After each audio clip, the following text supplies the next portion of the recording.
3.5 lecture 3 5-এর 2 নম্বর অঙ্ক তুলেছি আমরা রূপন্তী প্রকাশনীর বই। প্রশ্নটা একটু খেয়াল করো। এইচকে বিন্দুটি 6x - y = 1 রেখার উপর অবস্থিত। এটা একটা রেখার সমীকরণ। রেখার সমীকরণ কেন এটা কিন্তু বলতে হবে না, আমরা অনেক আলোচনা শুনেছি এটার। এটা একটা বিন্দুর স্থানাঙ্ক, এই বিন্দুটা এই রেখার উপর অবস্থিত। আবার বলা আছে এই যে BKH বিন্দুটি এই রেখার উপর অবস্থিত। AB এর সমীকরণ নির্ণয় করো।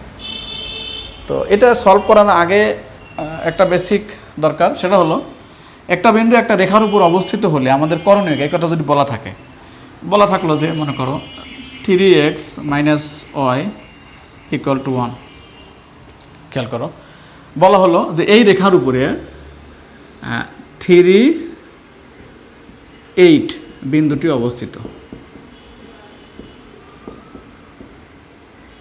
এটা মনে করো বলা আছে। তাহলে এই বলা থাকার দ্বারা আসলে কি বুঝবো? যদি থাকে এরকম যে এই বিন্দুটি এর উপরে একটা রেখার উপর অবস্থিত বলা থাকে, তাহলে এই বিন্দুর x এর মান এবং y এর মান এই সমীকরণে বসানো যাবে। এই কথার অর্থই এই যে x এর মান 3 এখানে বসানো যাবে, y এর মান 8 এখানে বসালে এই সমীকরণটা স্যাটিসফাই করবে। যেমন দেখো x এর মান যদি এখানে 3 বসাই, 3 × 9, y এর মান 8, তাহলে বিয়োগ করলে কিন্তু 1 ডান পাশের সাথে মিলে যাচ্ছে। তো অর্থাৎ একটা বিন্দু একটা রেখার উপর অবস্থিত, এই কথা বলা থাকার অর্থ হলো বিন্দুটা ওই রেখার উপরে বসানো যাবে, বসালে রেখাটি স্যাটিসফাই করবে। অবস্থিত কথাটা লিখলাম আমি, ওই কথাই প্রশ্নে আছে। সুতরাং আমি এই বিন্দুটা এখানে বসাতে পারি। সুতরাং x এর জায়গায় 6h - k = 1, এটা আমরা লিখতে পারি, একটা সমীকরণ দিলাম। আবার বলছে বি বিন্দুটা এই রেখার উপর অবস্থিত, সে কথাও লিখি। সুতরাং আমরা কি করতে পারি, x এর জায়গায় বসাতে পারি k, তাহলে 2k - 5h = 5। দেখো x এর জায়গা k এবং y এর জায়গা h বসিয়েছি, বসানোর পরে লিখলাম।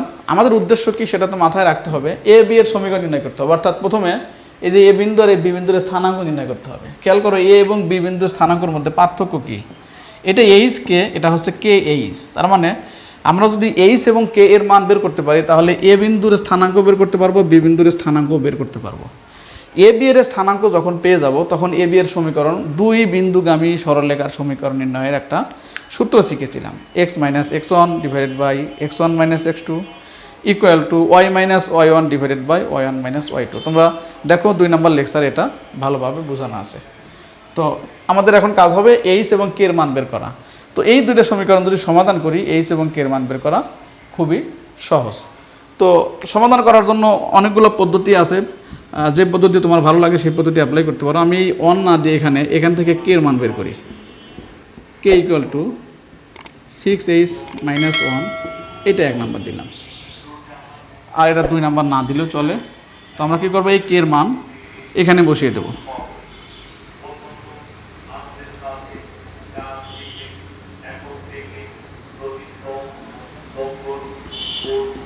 (2 × 6h - 1 = 5) -5h + 12h - 2 = 5। তার মানে 7h = 5 + 2, 2টা ওই পাশে চলে গেল। সুতরাং h = 7/7 1 হয়ে যায়, এটা কিন্তু 7। তাহলে h এর মান 1 পেয়েছি। h এর মান 1 যদি 1 নঙে বসাই, h = 1 1 নঙে বসালে k = 6h - 1, তাহলে 6 × 1 - 1, এটা হবে 5। তাহলে খেয়াল করো h এর মান 1 এবং k এর মান 5। তাহলে সুতরাং a বিন্দুর স্থানাঙ্ক হবে 1 5 আর b বিন্দুর স্থানাঙ্ক হবে 5 1। আমরা বুঝে গেছি। এখন a b এর সমীকরণ নির্ণয় করা যাবে, a b এর দৈর্ঘ্য বের করা যাবে। তো a b এর সমীকরণ নির্ণয় করি আগে। a b এর সমীকরণ মানে a b একটা রেখা, তার সমীকরণ সূত্র কী ছিল? দুই বিন্দুগামী রেখার সমীকরণ। এই যে বলার সাথে সাথে প্রয়োজন হলে ভিডিও এখানে স্টপ করে রেখে 2 নম্বর ভিডিও দেখে আসবা যে 2 নম্বর মানে এই দুই বিন্দুগামী রেখার সমীকরণ কি, আর না হলে খাতা বের করে দেখো, যে কোনো একটা করবে। x - x1, x1 হলে যে 1, x1 - x2, সূত্রটা আমি একবার লিখছি। x - x1 x1 - x2 Y minus Y one minus Y, এটা সূত্র, এটা কিন্তু লেখা প্রয়োজন নাই, সরাসরি লিখতে হবে। তাহলে এখানে এক্স মাইনাস এক্স ওয়ান হলো 1 মাইনাস 5, এই যে এইটা 5, তারপরে ওয়াই মাইনাস ওয়াই ওয়ান হচ্ছে 5 মাইনাস 1, এই যে ওয়াই 2 হচ্ছে 1। এটা যদি ক্যালকুলেশন করি দেখো কি আসে, উপরে এক্স মাইনাস 1, নিচে কিন্তু 4, বিয়োগ করলে উপরে ওয়াই মাইনাস 5, নিচে আসে 4। এখন যদি এখানে কিন্তু -4 কাটা যায়, এই -1 ওই পাশে গুণ করে দেই, তাহলে x - 1 = -y + 5। কী করেছি, 4 কাটা গেলে এখানে একটা -1 থাকে, সেটা আর গুণ করলে এখানে 1 থাকে, এখানে -1 থাকে, 1 দিয়ে এটা গুণ করলে x - 1, আর এখানে -1 দিয়ে এটা গুণ করলে -y + 5।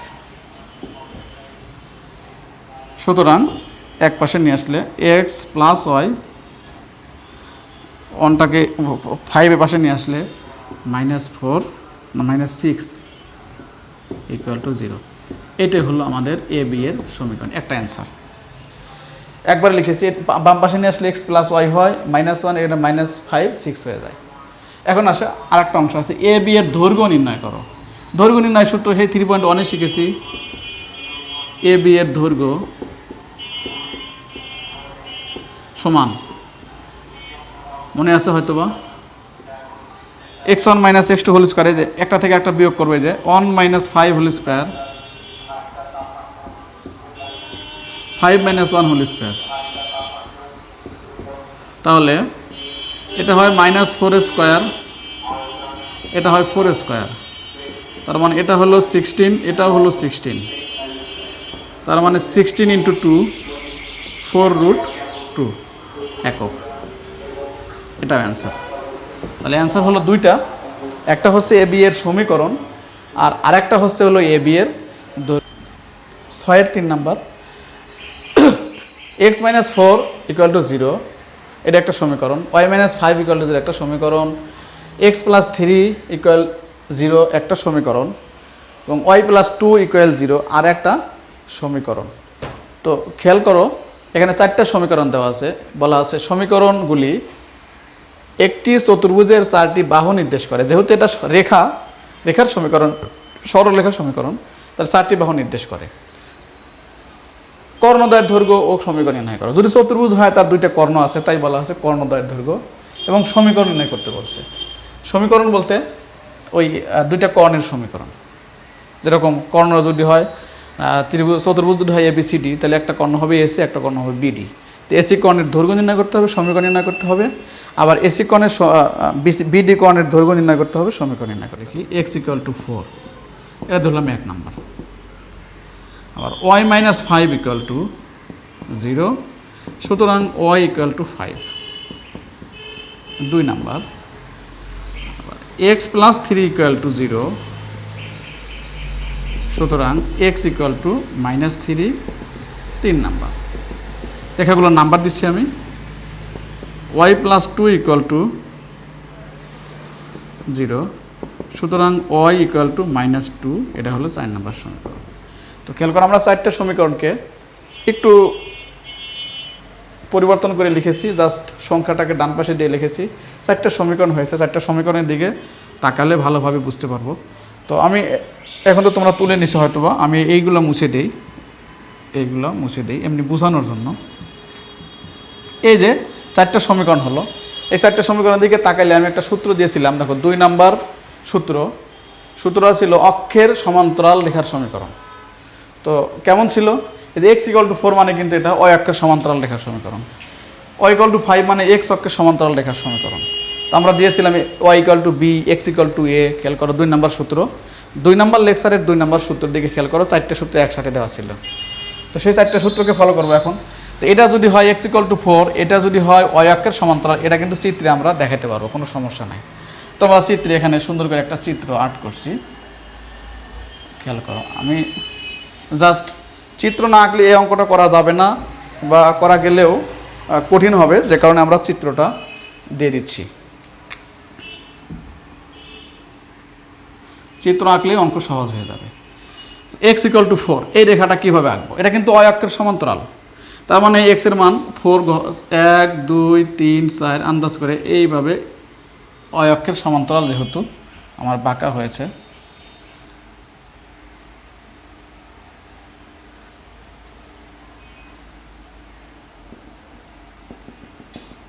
দেখো আমি একে দেখাচ্ছি, তোমরা বাসায় আবার না দেখে প্র্যাকটিস করবে। আমি ডট ডট দিয়ে রেখাটাকে আঁকলাম, 1 নম্বর রেখা, এটুকু কিন্তু 4। আচ্ছা, এখন আসি 2 নম্বর রেখা, y = 5। y = 5 এটা কিসের সমীকরণ? এটা হলো x অক্ষের সমান্তরাল রেখার সমীকরণ। তাহলে y = 5, ধনাত্মক 5 উপর দিক যাবে, তাহলে 1 2 3 4 5, ধরো এইখানে এই সোজা x অক্ষের সমান্তরাল হবে। রেখাগুলো আগে আঁকি, তারপরে চতুর্ভুজ যা উৎপন্ন হয় তা আমরা দেখব। এটা হচ্ছে 2 নাম্বার রেখা, 8 করলাম। এরপরে আসি, এটা যেন কত ছিল? এটা হলো x = 4 ছিল, আর এটা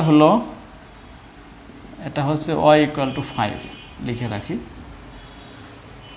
এরপর আর একটা 3 নম্বর রেখা, x = -3। x = -3 এটা কিন্তু x অক্ষের y অক্ষের সমান্তরাল। y অক্ষের সমান্তরাল মানে এরকম হবে, -3 বাম দিকে 3 ঘর যাবে, 1 2 3। তাহলে বিষয়টা এরকম, রেখাটা হবে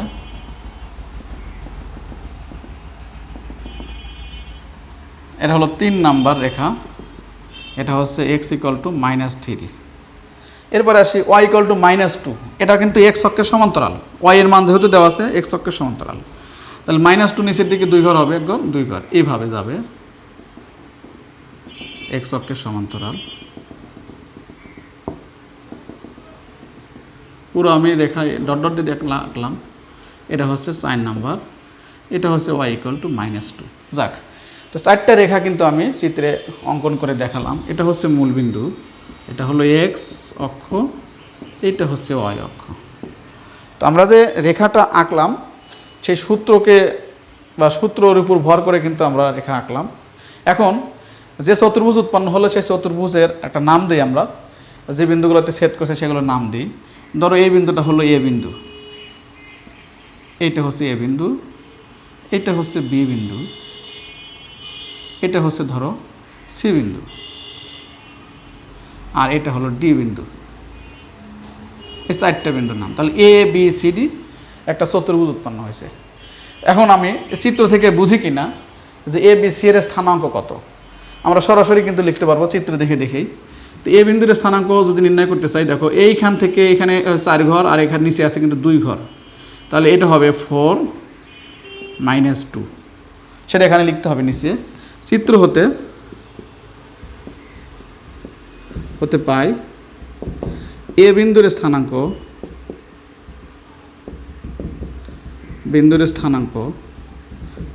হবে কত? 4 - 2 বের করলাম। এরপরে বি বিন্দুর স্থানাঙ্ক কত হবে? বি বিন্দুর ক্ষেত্রে দেখো যে x এর মান 4, আর এটুকু কিন্তু ছিল 5, এই দেখো যে y = 5, তাহলে এটা হবে হলো 4 5। তাহলে লিখবো কি? বি বিন্দুর স্থানাঙ্ক বি লিখে 4 5 হলো। এরপরে সি বিন্দুর স্থানাঙ্ক কত হয় দেখি। সি বিন্দুর স্থানাঙ্কের ক্ষেত্রে কিন্তু মূল বিন্দু থেকে বামে আসছে, তাহলে এই 3 ঘর -3, আর উপর দিকে 5, এটা তো 5 ছিল, এটা কিন্তু 5, এটাও 5, তাহলে -3 5। তাহলে সি বিন্দুর স্থানাঙ্ক হবে -3 5। এরপরে ডি বিন্দু দেখি, ডি বিন্দুর স্থানাঙ্ক কি? ডি বিন্দুর স্থানাঙ্কের ক্ষেত্রেও খেয়াল করো, বাম দিকে 3 ঘর আর নিচের দিকে 2 ঘর, এই যে 1 2 3, আর নিচের দিকে কিন্তু 2 ঘর। তাহলে ডি বিন্দুর স্থানাঙ্ক কত হবে? -3 -2। তাহলে আমরা চিত্র দেখে দেখে 4টা বিন্দুর স্থানাঙ্ক বের করেছি। এখন আমরা বাকি কাজগুলো করব। বাকি কাজ বলতে যা যা বের করতে বলছে তাই বের করার চেষ্টা করব। সি এর দৈর্ঘ্য, কর্ণ এসি এর দৈর্ঘ্য কি? এসি সমান √, খেয়াল করো এ বিন্দুর স্থানাঙ্ক যে এসি, এখান থেকে এটা বিয়োগ করবো, এটা কি ছিল যেন 3 -3 5, এইটা হলো -3 -2। তাহলে এসি 4 - দূরত্ব নির্ণয় সূত্র 4 মাইনাস মাইনাসে প্লাস 3 হোল স্কোয়ার, এই যে 4 এই যে মাইনাস মাইনাসে প্লাস 3 হোল স্কোয়ার প্লাস -2 এই যে -5, সেই দূরত্ব নির্ণয়ের যে সূত্র সেইটা কিন্তু ব্যবহার করছি। এ আর সি বিন্দুর স্থানাঙ্ক আছে, আমি যদি এখানে লিখে নেই তারও সুবিধা হবে। এখানে হলো 4 - 2 আর সি হচ্ছে -3 5, তাহলে x - x1 4 মাইনাস এইটা মাইনাস মাইনাসে plus whole square plus -2 minus এই যে 5 হোল স্কোয়ার, তাহলে এটা হয় 7 স্কোয়ার, এটা হয় -7 স্কোয়ার, মানে হলো এটা 49 যোগ 49, 49 ইন্টু 2, তাহলে 7√2, তাহলে এসি এর দৈর্ঘ্য পেয়েছি হলো, এসি কোণের দৈর্ঘ্য হলো 7√2 একক। আবার বিসি না, এসি এর সমীকরণ বের করি। এসি এর সমীকরণ, এসি কর্ণের সমীকরণ, এসির কাজ শেষ করি আমরা। সমীকরণের সূত্র কি ছিল? x - x1, দেখো এগুলো x1 y1 x2 y2, সূত্র ছিল এরকম x - x1 x1 - x2, সূত্র আরেকবার লিখছি আমি y - y1 y1 - y2, দুই বিন্দুগামী রেখার সমীকরণের সূত্র। তাহলে এখন অন হলো 4, দেখো x - 4 4 মাইনাস মাইনাসে প্লাস 3 y মাইনাস মাইনাসে প্লাস 2 -2 -5, x - 4 নিচে 7 y প্লাস 2 নিচে -7। এখন এই 7 7 যদি তুলে দিই, এই মাইনাস আসে এখানে গুণ হয়, ওইটা আগে লিখি। y plus 2 equal to -x plus 4। কী করেছি দেখো এই লাইনে, প্রথমে 7 7 তুলে দিয়েছি, তুলে দিলে কিন্তু এখানে 1 থাকে, এখানে -1 থাকে, এরপর আর গুণ করছি। কীভাবে? এটার সাথে এই 1 আগে গুণ করছি। আচ্ছা তুলে দিয়ে আমি একবারে লিখি, তোমরা পরের লাইনে লিখবে, কোনো সমস্যা নাই। 7 7 তুলে দিলে হয় এখানে 1, এখানে -1, তো আর গুণ করলে 7 + 2 এক পাশে লিখছি, আর -1 দিয়ে গুণ করছি -x + 4। সুতরাং এক পাশে নিয়ে আসলে x + y + 2 ইকুয়াল না -2 ইকুয়াল 0। তাহলে একটা কর্ণের সমীকরণ, এটাও একটা অ্যান্সার, এটাও একটা অ্যান্সার। এসি কর্ণের দৈর্ঘ্য বের করলাম, এসি কর্ণের দৈর্ঘ্য হলো 7√2, আর এসি কর্ণের সমীকরণ হলো x + y -2 ইকুয়াল টু 0। এখন আসি বিডি কর্ণ। বিডি কর্ণের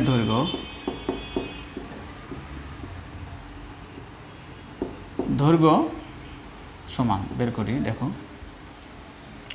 বি এবং ডি বিন্দুর স্থানাঙ্ক যদি আমরা এখানে লিখে নিই তাতেও কোনো সমস্যা নাই। আচ্ছা লিখলাম বি হলো 4 5 আর ডি হচ্ছে -3 -2। তো এক্স এটা থেকে এটা বিয়োগ করব, তাহলে 4 + 3 হোল স্কোয়ার আবার 5 + 2 হোল স্কোয়ার 7 স্কোয়ার 7 স্কোয়ার একবারে লিখি 49 × 2, তাহলে 7√2, আগেরটার মতোই এত একক। এটা একটা অ্যান্সার, বিডি কর্ণের দৈর্ঘ্য এত অ্যান্সার। আর বিডি এর সমীকরণ আগেরটার মতোই সূত্র অ্যাপ্লাই করবো, এখানকার মতোই। এখানে সূত্র লিখলাম না, সরাসরি আমি বসিয়ে দিই। x - x1, x - x1 হচ্ছে 4 4 মাইনাস মাইনাসে প্লাস 3 y - y1 y1 কিন্তু 5 5 + 2। খেয়াল করো এখানে 7 হয়, এখানেও 7 হয়, 7 7 তুলে দিই আমরা একবারে। তুলে দিলে তাহলে x - 4 নিচে তো 1 হয়ে যায়, y - 5 ইকুয়াল এত। এখন এই পাশে নিয়ে আসি x - y + 1 ইকুয়াল টু 0। তাহলে এটা হলো বিডি কর্ণের সমীকরণ। তাহলে 4টা কিন্তু অ্যান্সার আমাদের কাছে, দৈর্ঘ্য 2টা আর হলো সমীকরণ 2টা। বাম পাশে একটা অংশ ছিল সেটা কিন্তু মুছে দিয়ে লিখেছি। দেখো চিত্র এঁকেছি, চিত্র বুঝে বুঝে তারপরে 4টা বিন্দুর স্থানাঙ্ক বের করে বাকি কাজ করেছি। এটাও কিন্তু এতটা কঠিন নয়।